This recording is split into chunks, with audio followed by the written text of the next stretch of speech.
बात हो रही है कि बड़े अकाउंट पे हेजिंग कैसे हैंडल करी जाए।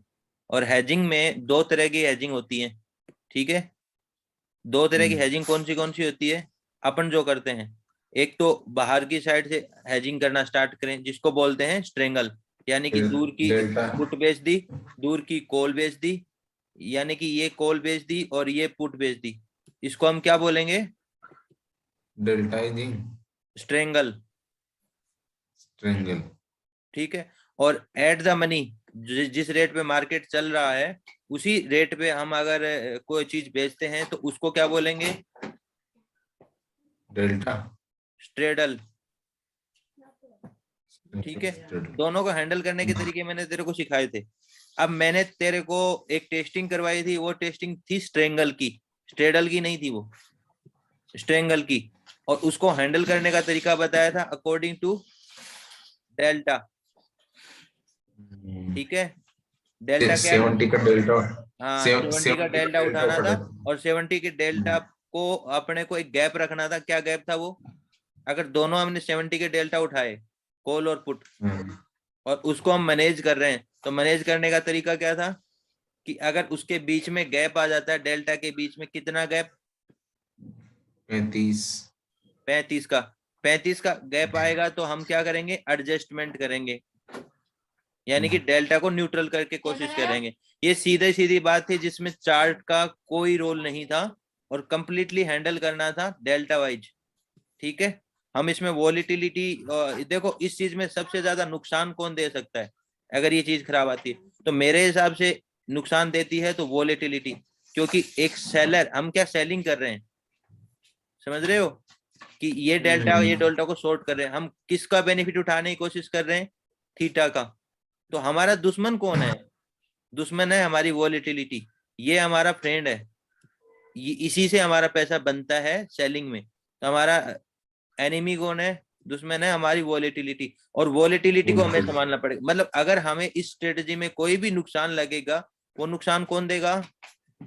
वॉलेटिलिटी। वोलेटिलिटी। समझ में आई बात? कोई भी बात समझ में ना आए बता देना, क्योंकि चार पैरामीटर होते हैं: delta, gamma, delta, gamma, theta and Vega. Vega. Delta और गामा एक ही चीज हो गई। गामा इम्पेक्ट करता है उसी हिसाब से हर 100 की स्ट्राइक पे, हर 100 पॉइंट ऊपर नीचे डेल्टा गामा के अकॉर्डिंग बढ़ता है। जितना गामा बोलेगा उतना डेल्टा बढ़ेगा। अब बात आती है, डेल्टा गामा एक ही हो गया कंपोनेंट। थीटा हो गया जितना टाइम डिके हो जाएगा, टाइम से रिलेटेड है। जितना टाइम निकलता जाएगा उसका एक रेंट मिलता जाएगा, उस टाइम का इतनी टाइम स्लॉट का एक रेंट मिल रहा है, वो रेंट सेलर लेता है, बायर देता है। ठीक है। चीज बात। गामा क्या होता है? गामा क्या होता है? गामा ये होता है कि देखो अभी एक तू डेल्टा खरीदेगा एटीएम का तो 0.50 के आसपास डेल्टा मिलता है।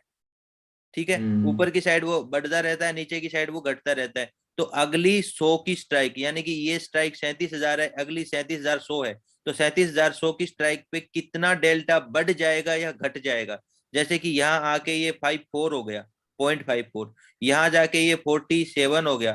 तो अब ये यहाँ 3 घटा और ये यहाँ 4 बढ़ा। तो ये डिसाइड कौन करेगा कि 4 बढ़ना है 3 बढ़ना है अगले 100 पे? ये डिसाइड करता है गामा।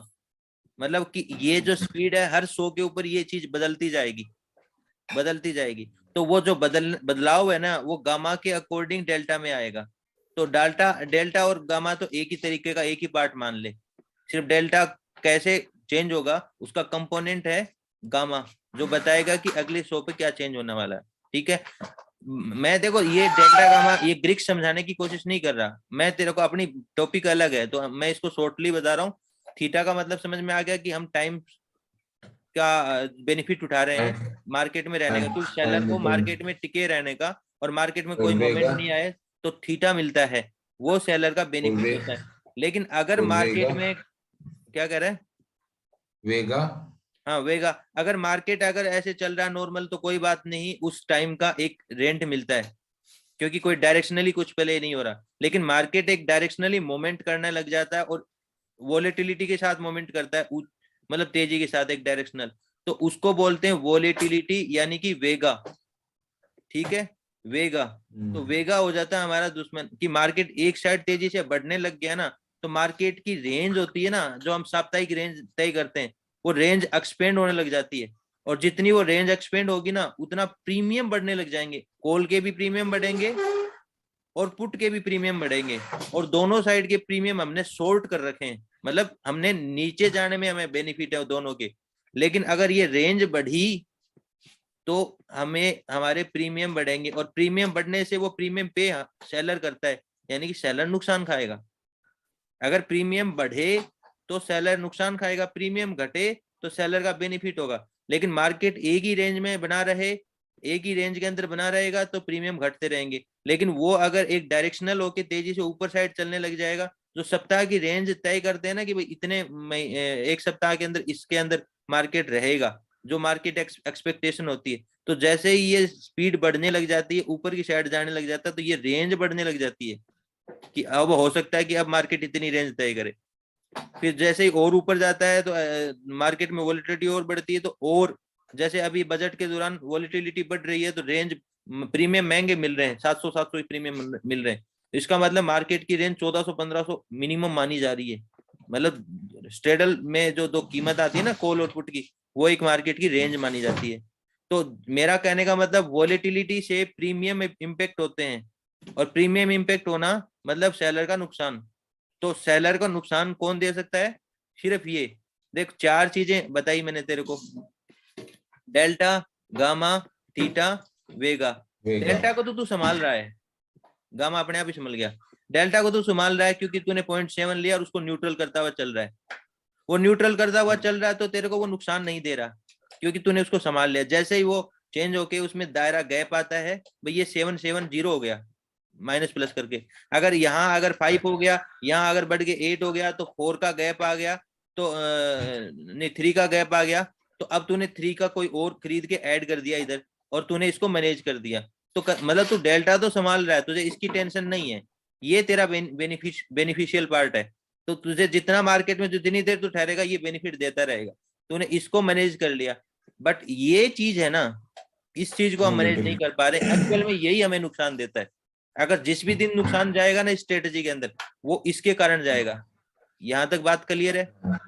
सही है, सही। अब हमें वॉलेटिलिटी को संभालना है, तो हम क्या करेंगे, इस पार्ट को संभालने के लिए अपनी स्ट्रेटेजी तैयार कर रहे हैं। अब जो तूने टेस्टिंग करी है, 1 मिनट मैं तेरी टेस्टिंग दिखा देता हूँ। जितनी भी तूने ये टेस्टिंग करी है, ठीक है, इस टेस्टिंग में देखो एक वीक, इस वीक में 5,000 रुपए हमने कमाए ओवरऑल। 5,000 रुपए कमाए, एक दिन 690 का नुकसान है, बाकी लगभग कमाए हैं। 1:30 बजे तक रखने का हिसाब किताब है।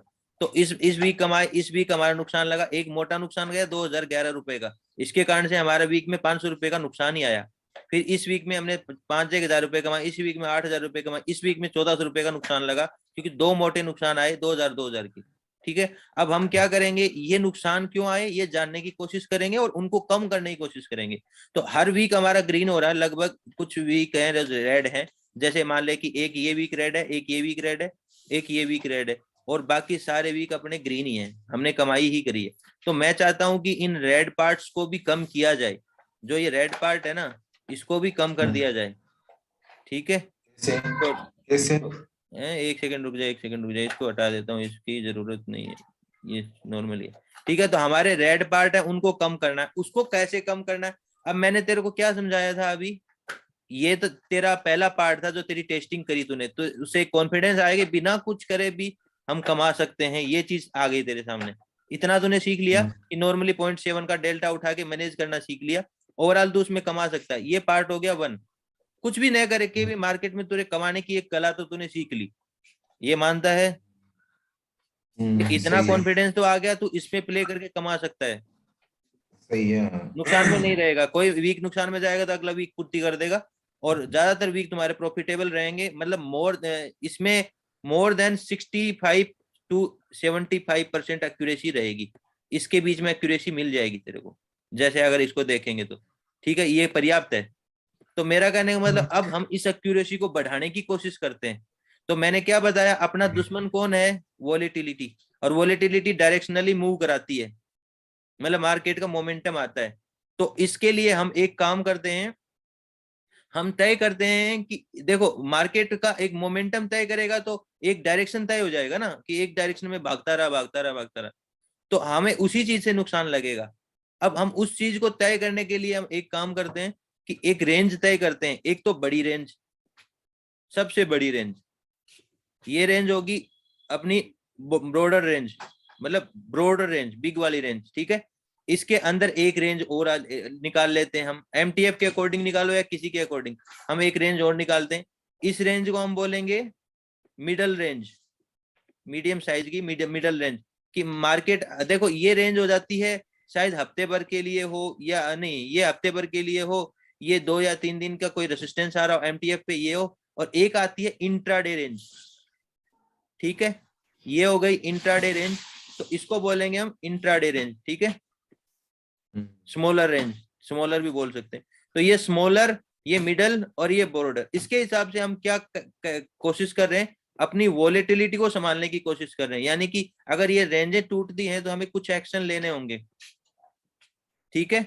अगर हमने इसके दौरान अगर कोई चीज स्ट्रेंगल बनाई है और उस स्ट्रेंगल को हमें हैंडल करना है, तो हम इन रेंज के अकॉर्डिंग वॉलेटिलिटी को हैंडल करेंगे। अगर ये रेंज टूटती है तो हमें कुछ एडिशनल एडजस्टमेंट करने होंगे, जिस एडजस्टमेंट से जो हमारा नुकसान जा रहा है 2,000 रुपए का, एक भाई हम 2,000 मैक्सिमम जा रहा, हम उसी को प्रॉफिट में कन्वर्ट कर लें, तो हमारा वो वीक भी प्रॉफिटेबल हो जाएगा। समझ में आ रही है बात तेरे को?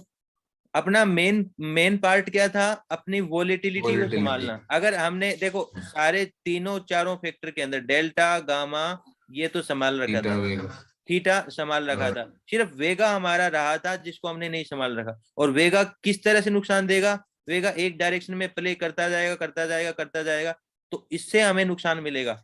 अगर मार्केट ऐसे ऐसे ऐसे ऐसे भी रह गया तो हमें नुकसान नहीं मिलता, ठीक है। मार्केट एक डायरेक्शनली होने से हमें नुकसान मिलता है।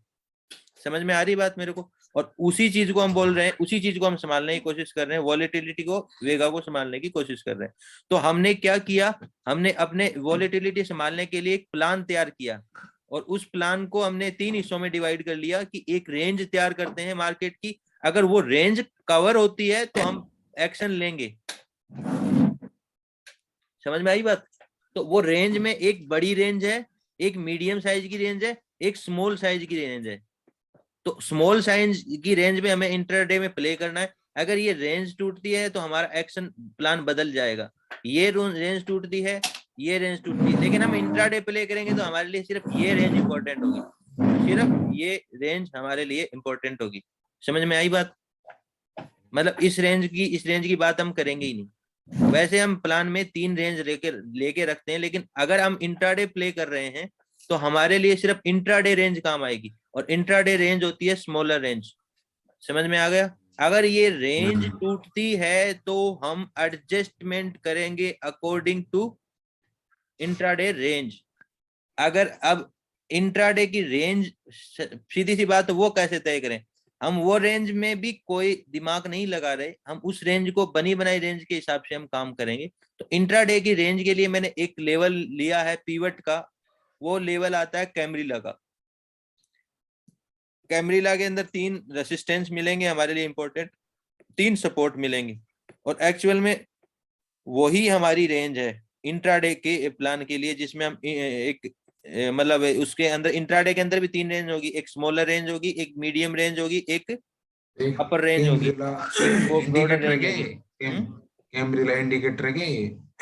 हाँ इंडिकेटर है, ठीक है। ये ऑटोमेटिकली पिछले दिन के जो मोमेंट है उसके अकॉर्डिंग अगले दिन का मोमेंट का एक दायरा निकाल के रखता है, और उसमें कैलकुलेशन आती है, जैसे फिबोनाची में एक कैलकुलेशन आती है ना, जो हम फिबोनाची टूल यूज करते हैं, उसमें एक कैलकुलेशन आती है, उस कैलकुलेशन के अकॉर्डिंग वो एक रेंज निकालता है। उस रेंज के अकॉर्डिंग ही हम अपना प्लान को चेंज करेंगे। हम अपना कोई अलग से डेली ये नहीं निकालेंगे कि ये रेंज हो गई, ठीक है। हमारी रेंज तैयार करेगा कैमरिला का पीवट पॉइंट। हम सीधी सी बात है पीवट पे ही चले जाते हैं। अब बात आ रही है पीवट के ऊपर। तो पीवट में ये है, देखो ये R4, R3, R2, इसके अलावा भी रेंज होती है R1, S1, पीवट, ये तीनों हम छोड़ देंगे। सिर्फ R2, R3, R4, S2, S3 और नीचे S4 होगा, ठीक है। तो हम यही प्ले करेंगे।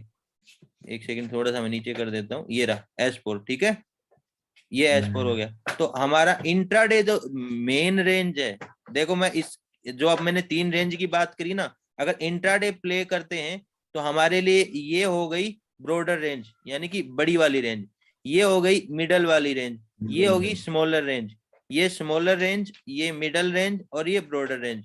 एक्चुअली में हमें इस लाइन के टूटने के बाद प्लान करना है, इस जगह हमें सावधान हो जाना है, इसके बीच में हमें कुछ खास नहीं करना।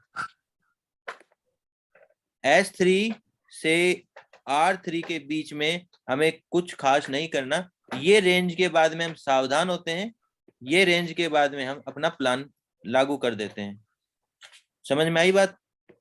अब कैसे लागू करेंगे ये सारी चीजें, हम एक काम करते हैं, जो दिन हमारे नुकसान खाए हैं ना उन्हीं दिन की बात करता हूं मैं, ठीक है। अब कैमरिला में तेरे को समझ में आया, लेवल इंपॉर्टेंस मैंने तेरे को बताई थी अभी कि लेवल एक इंपॉर्टेंस होती है।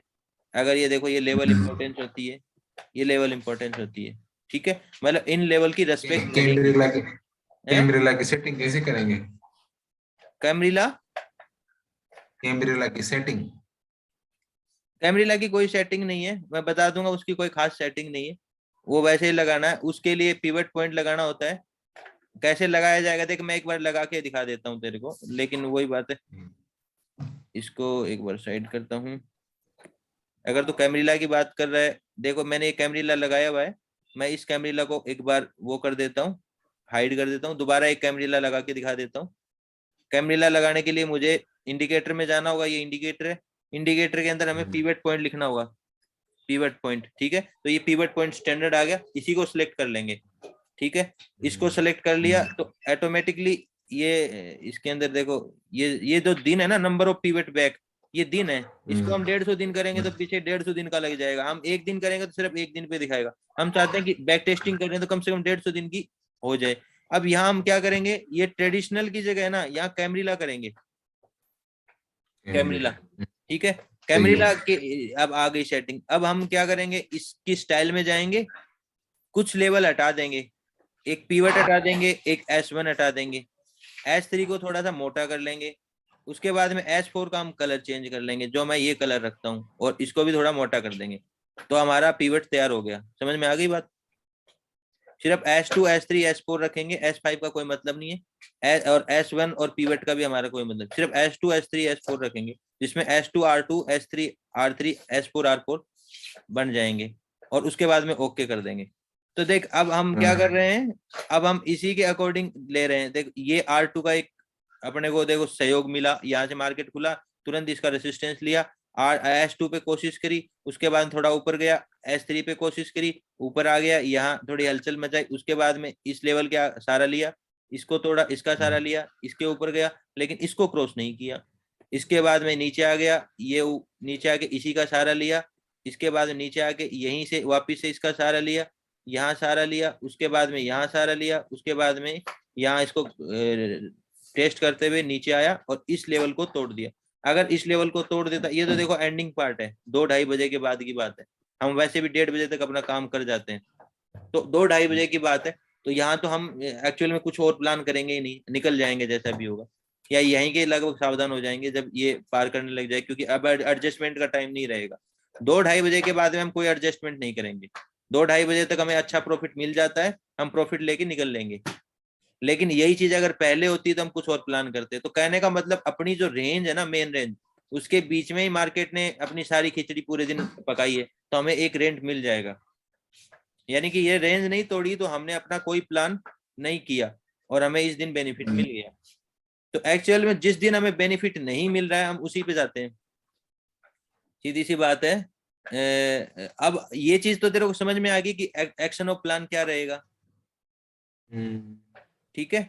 अगर मार्केट इसके बाहर निकल जाता है तो हमारा क्या करेंगे, तब हमारा एक्शन प्लान होगा। हम क्या प्लान करेंगे वो बात बता दूंगा मैं तेरे को, ठीक है, क्या प्लान करने वाले हैं। लेकिन एक्शन प्लान हम लेंगे S4 और उधर से R4 के बाद में, उससे पहले नहीं लेंगे। हमारी ब्रॉडर रेंज टूटेगी इंट्राडे की तब लेंगे, लेकिन सावधान हो जाएंगे S3 से R4 के बीच में कि अब काम टाइम आ गया है।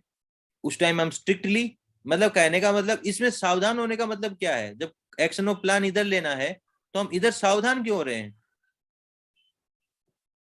क्या मतलब, मैं कह रहा हूं कि चलो हम इस जगह सावधान हो जाएंगे, तो इसका मतलब क्या, कुछ करना है क्या हमें? इसका मतलब ये है कि देख, तू अभी तक तू मैनेज कर रहा है उसको सिर्फ डेल्टा के अकॉर्डिंग कर रहा है, तो सावधान होने का मतलब ये है कि ये पार करने के बाद में तुझे तेरे डेल्टा पे नजर रखनी है। यानी कि डेल्टा पे जो गैप आ रहा है ना, वो गैप हो सकता है उस टाइम टू चल रहा हो जब ये आ रहा हो, तो तेरा 3-5 आने की तू वेट कर रहा है ना, तो वो चीजों के लिए तुझे सावधान हो जाना है कि अभी 3-5 आ सकता है, और उसको आने से पहले ही तुझे कुछ एक्शन लेना होगा, तो तू इसके अकॉर्डिंग एक्शन लेगा, यानी कि तुरंत तैयार रहेगा, इसके अकॉर्डिंग हमें क्या इसके करना है क्या नहीं करना है, इसके अकॉर्डिंग प्लान कैसे हमारा हैं? रेडी हो जाएगा। यानी कि इस चीज को इसके साथ मैच कर देंगे हम, इस रेंज के साथ में इस वाले प्लान को मैच करेंगे कि एक्चुअल में हम क्या लें। ठीक है, समझ में आई बात? नहीं यही मेरे। अभी अभी नहीं समझ में आई तो मार्केट में जब हम हैंडल करेंगे ना तब समझ में आ जाएगी। ठीक है, बहुत सारी चीजें इसके साथ जुड़ने वाली है। अब तू स्टेप 1 कंप्लीट किया तूने, जो टेस्टिंग करी तूने, ये तेरा स्टेप 1 है। अब मैं आज तेरे को स्टेप 2 के ऊपर लेके जा रहा हूँ। मैंने कहा ना इसमें बहुत सारी चीजें आगे ऐड ऑन होंगी, तो ये स्टेप 2 है। स्टेप 1 तूने क्लियर कर दिया, अकॉर्डिंग स्टेप 1 तू इतना तो सीख गया कि तू प्रॉफिटेबल है, कुछ भी न करके भी तू प्रॉफिटेबल है। अब हम उस प्रॉफिट के एरिया को बढ़ा रहे हैं कि हम जो प्रॉफिट कमा रहे हैं हम उससे ज्यादा प्रॉफिट कैसे ले सकते हैं। तो हम स्टेप 2 पे हैं। स्टेप 2 में ये जो मैं बात बता रहा हूँ ये स्टेप 3 की बात है, लेकिन अभी इसको छोड़ दे। मैंने सिर्फ इतना कहा सावधान हो जाएंगे, मतलब इस जगह हम कोई प्लान करेंगे, बट वो अभी छोड़ दे। अभी हमारे लिए ये प्लान जरूरी है। ये कैसे करेंगे ये बता देता हूं मैं तेरे को। ठीक है, स्टेप 2 में हमने क्या सीखा कि हमें एक रेंज तैयार करनी है जो कि पीवट हमें अपना अपने आप तैयार करके देगा। ठीक है, स्टेप 2 में हमने यही सीखा कि इस रेंज के बीच में हम प्ले करेंगे। ये समझ में आ गया कि ये हमारी रेंज होगी एक्चुअल में इंट्राडे को प्ले करने के लिए हैजिंग में। यहां तक बात क्लियर है? अब एक्चुअल सही। में हम देखते हैं कि उस दिन को कैसे बचा सकते हैं, उसके हिसाब से तेरे को ये चीज समझ में आएगी। अब हम बात आ जाते हैं कि एक्चुअल में हमने किस किस दिन नुकसान खाया और कैसे हम चार्ट पे बच सकते थे।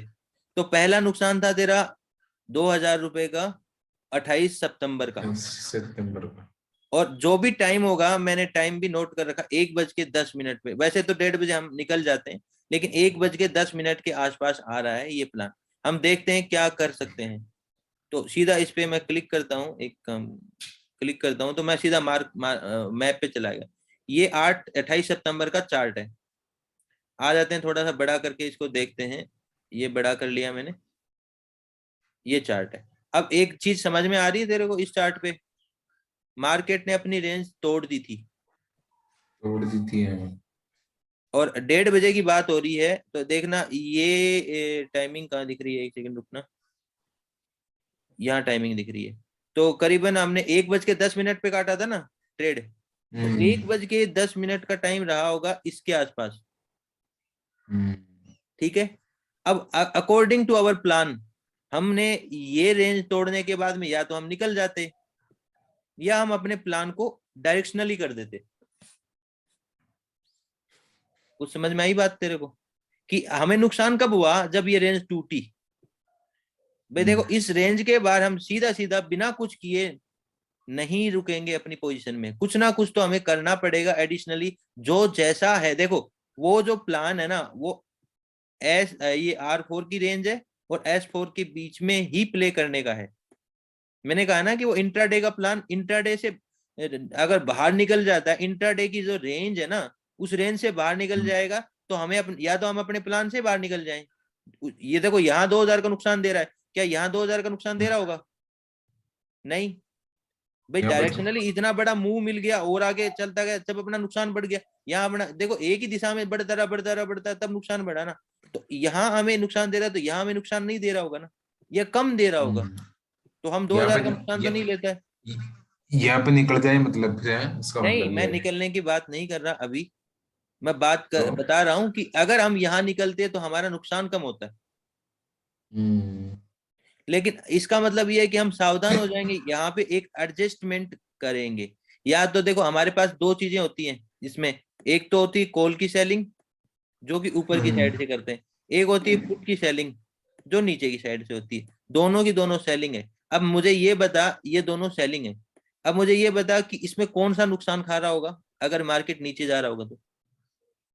कॉल वाला खा रहा होगा। कॉल वाला नुकसान क्यों खाएगा?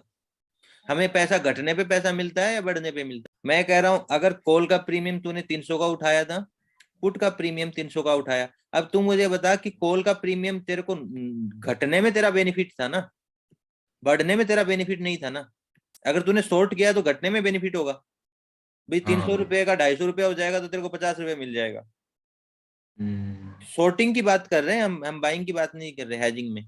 तो अगर तेरा घटने में बेनिफिट है तो ऊपर की साइड से तूने कॉल शॉर्ट करी है तो नीचे जाने में कॉल का प्रीमियम घटेगा, नीचे जाएगा मार्केट तो कॉल का प्रीमियम घटेगा, यानी कि कॉल की साइड से तुझे बेनिफिट हो रहा है, पुट की साइड में प्रीमियम बढ़ता जाएगा। अगर तूने 300 का खरीदा तो जितना नीचे जाएगा वो प्रीमियम बढ़ेगा, और इसमें तुझे नुकसान हो हम्म रहा होगा। हम्म समझ में आ रही बात? हम्म तो हम क्या करेंगे, हम एक काम करेंगे, यहां से यहां हम एक प्लान रखेंगे, जैसे ही ये एरिया को क्रॉस करके रिटेस्ट करके वापिस से इस एरिया को ऐसे करके क्रॉस करता है, हम एक पुट की साइड में हैज कर देंगे, पुट की साइड में हम एक पुट बाय कर लेंगे। जो भी इसकी रेट होगी ना उस रेट के, मतलब कि डेल्टा को हैज करने की जरूरत पड़ती है। जैसे मान ले तेरा डेल्टा अगर उस टाइम तूने 70 पे लिया था स्टार्टिंग में, ठीक है, और अभी यहाँ पे, और डेल्टा देखो यहाँ आके तेरे को एडजस्टमेंट की कहाँ जरूरत पड़ी हुई होगी? एक सेकंड, एडजस्टमेंट कहाँ गया, एक मिनट देखेंगे। जो भी एडजस्टमेंट की जरूरत पड़ी हुई यहाँ के लगभग, हम एक काम करते हैं कि अब हमें डेल्टा में अगर मान ले गैप आ रहा है, और वो गैप ये कॉल का डेल्टा है और ये पुट का डेल्टा है, और इसके अंदर मान ले ये घट बढ़ गया, ये तेरा हो गया 50 का, और ये तेरा हो गया 80 का, ठीक है, तो तेरा 0.3 का गैप आ रहा है लगभग इधर, ठीक है, एडजस्टमेंट की एक जरूरत है। तो तू अब मतलब मार्केट अपना डायरेक्शन हो गया कि मार्केट पुट की साइड में ज्यादा लग रहा है क्योंकि ये रेंज तोड़ दिया, यानी कि तेरे को नीचे का अंदाजा ज्यादा लग रहा है, यानी कि तेरा एक डायरेक्शनल व्यू हो गया, थोड़ा सा डायरेक्शनल व्यू हो गया कि अब डाउन साइड, तो डाउन साइड तुझे ज्यादा प्रोटेक्शन चाहिए, अप साइड से तू सेफ हो रखा है, डाउन साइड तुझे ज्यादा प्रोटेक्शन चाहिए, तो पुट की साइड तुझे नुकसान मिलेगा, सेलिंग में नुकसान मिलेगा। इधर तू एक काम कर, इधर अगर ये 3 की जो आ रही है ना इसको बढ़ा के 4 कर दे, यानी कि तुझे थोड़ा सा अनबैलेंस करना है, यानी कि 4 कर दे, 4 डेल्टा वाला कोई भी पुट बाय कर ले। समझ में आई बात? 4 डेल्टा वाला कोई भी पुट बाय करेगा तो ये माइनस है वो प्लस हो जाएगा 4, ठीक है। तो अब तूने बाय किया, ये माइनस है, तूने सेल किया 4, अब ये 4 करेगा तो दोनों का मिला के क्या होगा, 40 हो जाएगा बैलेंस। तो ये 40 हो गया, ये 50 हो गया, अब भी 10 का अंतर है, लेकिन ये 10 का अंतर किधर गया, ये 10 का अंतर इधर इधर गया, यानी कि इस साइड से हमें नुकसान मिलेगा अगर मार्केट वापस ऊपर जाता है तो। अब क्या कर रहे हैं, हम डायरेक्शनली प्ले कर रहे हैं, क्योंकि हमने थोड़ा सा ना पलड़ा इस साइड का भारी कर दिया, अगर इधर जाए तो हमें बेनिफिट मिले। मेरी बात समझ में आ रही है? जब हम अंदर में होते हैं तो दोनों को बराबर रखते हैं पलड़े को, लेकिन अगर ये इस साइड जा रहा है तो थोड़ा सा पलड़ा इसका भारी कर देते हैं हम। और हमने भारी कैसे किया, ये 0.3 से हमने पॉइंट+4 का ये ऐड कर दिया, और मार्केट अगर एक स्विंग ऐसे लेता है, ऐसे आता है, और थोड़ा सा गैप बढ़ने लग जाता है, जब भी गैप बढ़ेगा 0.10 का हम मिसमैच कर देंगे, मतलब इसमें ऐड करते रहेंगे पुट को। समझ में आ रही है? जब भी अंतर आएगा हम पुट की साइड से बढ़ा के मैचअप करके प्लस में 10 कर देंगे, यानी कि इधर का जो ये कॉल का पलड़ा है ना, ये थोड़ा सा नीचे नीचे मतलब यहाँ रखेंगे, और पुट का थोड़ा सा हैवी रखेंगे, यानी कि ये 10 पॉइंट हावी रहेगा, यानी कि इस साइड मार्केट चलने में हमें बेनिफिट ही होना चाहिए, प्लस में करते जाएंगे, यानी कि हम ऐड करेंगे, बाइंग करेंगे, न कि सेलिंग करेंगे। कुछ समझ में आई बात? सही है तो सही है। हम क्या एडजस्टमेंट ऐसे करेंगे जिससे कि एक दायरा हो गया ना, देखो सीधी सी बात है, जब इसको क्रॉस किया तो मार्केट काफी नीचे जा सकता है। और एक ट्रेंड लाइन मैंने इसमें ऐड कर रखी है, देख ये वाली ट्रेंड लाइन कह रहा हूँ, एक ईएमए ऐड कर रखी है मैंने इसमें, ये दिख रही है ईएमए, हम्म ये ईएमए दिख रही है। तो जैसे ही ये ईएमए क्रॉस न करे जब तक हम ये अनबैलेंस रखेंगे, और जैसे ही ये ईएमए क्रॉस करने लग जाए तो या तो हमें बेनिफिट मिल रहा होगा, हम एग्जिट कर जाएंगे, जितनी भी हमारी पुट है ना वो पुट की साइज काट लेंगे और सिर्फ सेलिंग सेलिंग छोड़ेंगे। और जैसे ही वापस ईएमए क्रॉस करेगा इसके नीचे, मतलब देख, अब बात कर रहे हैं हम किस बारे में, कि यहाँ के नीचे का प्लान तो हमारा हो गया, लेकिन कभी ऐसा भी तो हो सकता है मार्केट घूम के वापस पूरा ऊपर आ जाए, फिर जो हमने पुट जो बेची है वो पुट हमें नुकसान देने लग जाए। नुकसान देने लग जाएगी। हाँ, तो हमें क्या करना पड़ेगा कि इसके नीचे भी तो कोई प्लान बनाने वाला होना चाहिए। तो इसके नीचे तो ये तो छोड़ चुका है रेंज, अब इसके नीचे प्लान कौन बनाएगा हमारा? इसके नीचे तो ये तो बहुत दूर है, इतना और ऊपर आ गया, एक्चुअल में जो बेनिफिट हमने यहाँ से कमाया था वो बेनिफिट हम यहाँ लूज कर देंगे फिर। तो हम क्या करेंगे, हम एग्जिट वो बेनिफिट लूज एग्जिट नहीं हो करेंगे। जाएंगे। एग्जिट एग्जिट हो जाएंगे ना फिर अब अपन। हाँ, हम एक काम करेंगे, जैसे ही ये चीज होएगी तो हम बैलेंस के अकॉर्डिंग, मान ले तेरे पास दो पुट पड़ी हैं, एक पुट को खत्म कर दे यहाँ पे, और जैसे ही थोड़ा सा रेंज और ऊपर जाने लगे, हैवी होने लगे, दूसरी पुट को भी खत्म कर दे। मतलब वो एक सिस्टम रखेंगे हम, और वो सिस्टम हमारा डेल्टा के अकॉर्डिंग होगा। डेल्टा के अकॉर्डिंग कैसे होगा कि तूने अभी पलड़ा भारी कर रखा था पुट का, यानी कि हाँ, इधर इधर इधर बैलेंस ज्यादा रख रखा था। अब क्या करेंगे, जैसे ही ये रेंज टूटता है हम भारी किसको करेंगे? कॉल को। कॉल को बारी कर देंगे, मतलब पुट को सेल कर देंगे, पुट हाँ, को हटा और देंगे। कॉल को भारी करेंगे और एड ऑन नहीं करेंगे कुछ भी। मान ले अब हम इसमें से ये जो एक्स्ट्रा एड ऑन है ना, देखो जो सेलिंग है, जो 70 लेके चले थे वो तो पड़ी रहेगी, उसको हम छेड़ने वाले ही नहीं है। हम क्या करेंगे, जो प्लस में चीजें ऐड करी है ना दो, उसमें से एक निकाल दिया, एक निकालने से ये थोड़ा सा जो भारी है ये पलड़ा थोड़ा सा और ऊपर आने लग गया, जैसे इस ये पलड़ा यहाँ, ये यहाँ, तो ये थोड़ा सा ऊपर आ गया। तो अभी भी ये बैलेंस नहीं हुआ, थोड़ा सा मार्केट और ऊपर जाएगा तो हम प्रॉपर बैलेंस कर देंगे, इसको हटा देंगे। समझ में आई? प्रॉपर बैलेंस कर देंगे। अब मार्केट क्या करेगा, इससे ये जो एडिशनल जो ऐड करी थी ये हमें इतना बेनिफिट दे गई है ऑलरेडी, ये हमारा प्लस का बेनिफिट है। इसके बाद में ये पलड़ा बराबर ऊपर आ गया, और ये मार्केट जितना भी ऊपर आएगा ना हमें इन दोनों से बेनिफिट मिलेगा। एक्चुअल में मार्केट ने घूम फिर के वहीं आ गया, तो हमें सेलिंग से बेनिफिट मिल गया। और जितना ऊपर आता रहेगा, जब तक ये लाइन वापस से क्रॉस नहीं होगी हम कोई भी प्लान ऑफ एक्शन नहीं लेंगे। अभी तक तेरे को क्या करना है ये समझ में आया, उसके बिहाइंड द सीन जाने की कोशिश करो, हमें क्यों करना है उसमें ऐसा। इसमें ये समझ में आया, जैसे अगर इसको जैसे S4 को क्रॉस करता है ना, तो अपन को पुट है ना, पुट पुट बाई कर लेनी है अपन को, क्यों हाँ हाँ, हमें पुट बाय करके बाई कर लेनी। अपना कौन सा पलड़ा भारी करना है, पुट वाले पलड़े को भारी पुट वाला नीचे की साइड लेना है। पुट वाले हाँ, पुट वाले को मतलब कर एक लेंगे सीधी सी अगर बात और। है कि तेरे को पुट की चीज नुकसान दे रही है जो तूने ली थी सुबह, अगर तो हाँ तुझे वो पुट में बेनिफिट चाहिए तो पुट बाइंग करके बेनिफिट कर सकता है। तो नुकसान ये दे रही है तो इसी की साइड से हम कवर करेंगे, वो पड़ी रहने देंगे, वो अपने को नुकसान ही नहीं दे रही। कॉल है वो सही हमें है। नुकसान नहीं दे रही, तो कॉल हमें नुकसान नहीं दे रही, कोई एडजस्टमेंट नहीं करेंगे। पुट हमें नुकसान दे रही, पुट को एडजस्ट कर रहे हैं, बाइंग करके डेल्टा को हैज कर रहे हैं, और डेल्टा को हैज कर रहे हैं और डेल्टा से हमें बेनिफिट मिल रहा है, तो पुट का हमें बेनिफिट मिलता जा रहा, मार्केट जा रहा जा रहा जा रहा, जितना एक्स्ट्रा स्ट्रेच होगा ना मार्केट हमें ये पुट बेनिफिट दे देगा, और हम पलटे को थोड़ा सा पुट की साइड बाहरी रखेंगे, और जैसे ही ये लाइन क्रॉस करेगा हम वापिस से पुट से निकल जाएंगे। और हम जैसे ही पुट से निकले, मतलब इसको प्रॉपरली क्रॉस करने देना, ये नहीं होगा ऐसे टच करने में हम तैयार हो जाएं। ठीक है, इसने क्रॉस करने देना, अगर क्रॉस कर जाए प्रॉपरली ऊपर हाइयर हाई बन जाए एक कैंडल, और दूसरी कैंडल भी उसके ऊपर चली गई, मतलब हाइयर हाई का मतलब एक कैंडल पहले ऊपर क्लोज करी और एक कैंडल ने और उसके ऊपर क्लोज कर दिया, दो कैंडल कम से कम उसके ऊपर निकल गई, तो यहाँ हम अपना अगला प्लान तैयार कर देंगे। और जैसे और ऊपर जाएगा और ऊपर जाएगा हम धीरे धीरे धीरे धीरे और कवरिंग कर देंगे डेल्टा के अकॉर्डिंग।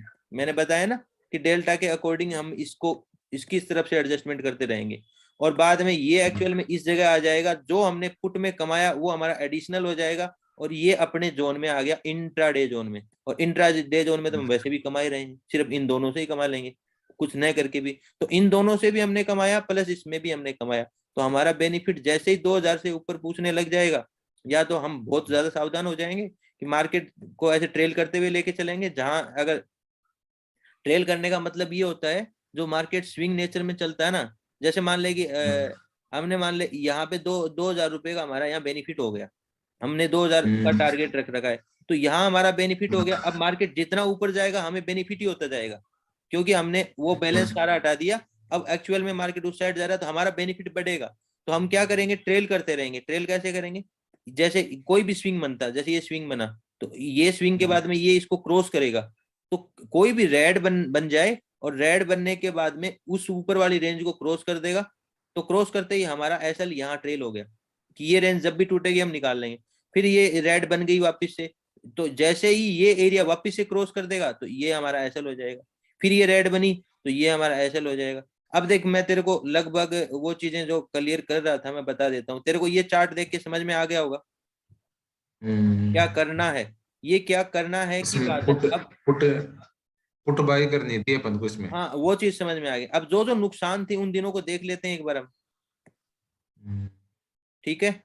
देख, ये एक नुकसान का दिन था, इसके बाद में एक नुकसान का दिन था ये दिन है कितनी तारीख का है, 23 अगस्त का। हम 23 अगस्त पे चले जाते हैं, ये 23 अगस्त का चार्ट रहा, ठीक है। 23 अगस्त के चार्ट पे क्या हुआ था ऐसा, ये रहा 23 अगस्त का चार्ट। 23 अगस्त का चार्ट, पहली बात तो हम ट्रेड ही ना करते, या ट्रेड करते तो कैसे करते। सीधी सी बात है, R4 के बाहर तो मार्केट ही खुला था भाई। जो हमारी कंडीशन होती है ना, उस कंडीशन से बाहर ही मार्केट खुला था। हम्म। समझ में आ गई बात। तो हम क्या कहाँ खुला करेंगे, है मार्केट नहीं? हैं, मार्केट तो, मार्केट कहाँ खुला है? मार्केट तो एस टू पे, एस टू के आसपास खुला है ना मार्केट तो। S2 के आसपास नहीं खुला, ये R4 है, मार्केट यहाँ खुला है। स्टार्टिंग यहाँ से थोड़े है। स्टार्टिंग ये है, ये पहली कैंडल है। देख टाइम बताओ देखे। ये रहा 9:15 का, एक सेकंड, तेरे को दिख नहीं रहा, ये देख 23 तारीख, हाँ, ये 10 बज रहे हैं यहाँ 9:15 पे। तो फिर इस समय क्या करते? ट्रेड ना करते हैं? इस समय हम एक बार ट्रेड जो हम अपनी खड़ी करनी है ना, वो यहाँ नहीं खड़ी करते हैं। हम ट्रेड यहाँ खड़ी नहीं करते, अपनी रेंज में आ जाएगा, और R3 से R4 यहाँ के लगभग हम ट्रेड बनाते, हम्म, यहाँ के लगभग हम ट्रेड बनाते, और ये हमें नुकसान नहीं देती। और ऐसा नहीं, देखो थोड़ा बहुत नुकसान अगर मिल भी रहा है ना हमें, मान ले बाई चांस यहाँ से भी मार्केट लगातार गिरा है, अगर नुकसान मिल भी रहा है तो हमारी रेंज नहीं टूटी ना, तो हम तब तक कोई एक्शन प्लान नहीं करेंगे। और यही रेंज को टच किया, देखना इस लेवल की कितनी कीमत है, ये टच किया वापिस ऊपर आ गया, और वापिस ऊपर आ हम्म, गया, तो जहां से स्टार्ट हुआ वहीं आ गया, तो हमें तो रेंट मिल गया ना, मार्केट तो वहीं का वहीं खड़ा है, और हमने इतना सही। देर भी टाइम बिता दिया तो हमें थीटा मिल गया। तो हमें यहीं अपना बेनिफिट ले लेके, मतलब पूरा दिन बेनिफिट ही रहेगा फिर। तो क्या करेंगे, सही है। इसमें हमने क्या सावधानी रखी, इतनी दूर तो हम कुछ करेंगे ही नहीं। हम पता है यहाँ हम्म, ट्रेड ले लेते हैं 9 बज के 20 मिनट पे, हम यहाँ ट्रेड नहीं लेके यहाँ ट्रेड ले रहे हैं, तो सीधी सी बात है ये नुकसान से हम बच गए। इसके बाद में हमने हैंडल कर लिया। ये हो गया हम्म, 23 तारीख। 24 तारीख को भी नुकसान लगा था, हम 24 तारीख का भी मार्केट देख लेते हैं, ठीक है। ये 24 तारीख का मार्केट है। तो अब इसमें तेरे को क्या समझ में आ रहा है, आर फोर हो रही रहा हूँ, आर देखो फोर को अपनी तो बहुत। रेंज, अपनी रेंज है ना, ऊपर वाली जो रेंज हाँ, है, वो रेंज कहाँ हम्म, है, ये, ये ठीक है। मार्केट तो अपनी रेंज में स्टार्ट हुआ है, कोई दिक्कत नहीं, हमने ट्रेड उठाई, कोई प्रॉब्लम नहीं है। लेकिन ट्रेड ने हम्म, जल्दी से तेजी से ऊपर चलते हुए चलते हुए चलते हुए चलते हुए यहाँ के लगभग मार्केट ने पार कर दिया। फिर अपन को कॉल है ना, कॉल बाई करनी थी यहाँ पे, क्यों? हाँ, कॉल बाय करनी थी, और कॉल के साइड का पलड़ा भारी कर देना था। बड़ा अब यहाँ भारी पे क्या है, करना था। कॉल कॉल की साइड का पलड़ा भारी कर देते, पुट की साइड का पलड़ा 10 का अंतर रख लेते, ठीक है, और चलते रहते चलते रहते हम्म, चलते रहते, तो कॉल में हमें बेनिफिट मिलता रहता। तो एक्चुअली में हम ये हम्म। करके, और जैसे ही ये देखो ये स्विंग ले रहा है, ये ले रहा है, इसके नीचे इसने क्रॉस नहीं किया, हमने कुछ नहीं ये फिर किया। इसमें एक काम और हो सकता था कि पुट को वो कर देते, क्या बोलते हैं, पुट को सेल कर देते। पुट को भी सेल कर सकते हैं, लेकिन जब मार्केट एक डायरेक्शनल हो जाता है, देखो जब मार्केट एक डायरेक्शन में होता है ना, तो तुम्हें सेलिंग इतना हाँ, बेनिफिट नहीं देती जितना बेनिफिट तुम्हें बाइंग देगी। इसलिए हम बाइंग का प्लान करेंगे। सेलिंग में क्या, देखो अच्छा। 200 रुपए की चीज है, 200 रुपए की चीज हम्म, घट के कितनी हो सकती है, जीरो। लेकिन 200 रुपए जी की चीज हाँ। बढ़ के 1000 भी हो सकती है, यानी कि बाइंग की साइड हाँ, अनलिमिटेड बेनिफिट है। तो तो हम बाइंग अगर करने में मार्केट इसमें। डायरेक्शनल हो रहा है तो हम बाइंग का प्लान करेंगे, ना कि सेलिंग का, चलो हेजिंग सही है, नहीं। सही। समझ रहे हो कि ये अगर तूने यहाँ पे अगर कोई कॉल खरीद ली, देख सीधी सी बात है, यहाँ कॉल खरीद ली, वो कॉल कितना भी बढ़ सकती है, तुझे बाइंग में बेनिफिट मिलेगा और पुट वाले को वो नुकसान होता रहेगा। तो हम यहाँ हेज करेंगे बाइंग करके और पलड़ा भारी कर देंगे कॉल का। तो कॉल का पलड़ा भारी करेंगे कैसे, यहीं से जैसे मार्केट निकला स्विंग करके, इसने इसी को क्रॉस किया, हमने यहाँ अपना नुकसान 2000 का यहाँ लगा था, यहाँ लगा था ना इस जगह, देखो मैंने ये टाइम लगा रखा, ये जो स्लॉट लाइन आ रही है ना, इस जगह अपना नुकसान हुआ था। तो इससे पहले ही हमने प्लान एक्शन प्लान ले लिया, एक साइड में तेज हो गए हम, तो ये नुकसान यहाँ लगता ही नहीं, हमें बेनिफिट रहता। ठीक है, तो कहने का मतलब हर दिन को मैंने टेस्ट करने की कोशिश करी है, एक मतलब ये चीजें काम करेंगे। और फिर देखना ये ट्रेंड लाइन हमारा ना सपोर्ट कैसे करेगी। मार्केट यहाँ आया, इसके नीचे नहीं निकला, यहाँ आया नहीं निकला, यहाँ आया नहीं निकला, यहाँ आया नहीं निकला, यहाँ जाके निकला है और ऊपर से सपोर्ट बनाते हुए निकला है, प्राइस एक्शन बनाते हुए। तो हम यहाँ से तो पहले ही एग्जिट हो जाएंगे कहीं ना कहीं। अब यहाँ कोई एडजस्टमेंट नहीं करेंगे, यहाँ सब काट लेंगे हम। तो ये ट्रेंड लाइन भी हमारा मतलब ये ईएमए भी हमें बहुत ज्यादा सपोर्ट कर रही है ऊपर हैंडल करने में। ईएमए का बताओ एक बार दोबारा। ये लाइन जो चल रही है, इस लाइन का समझ में आया?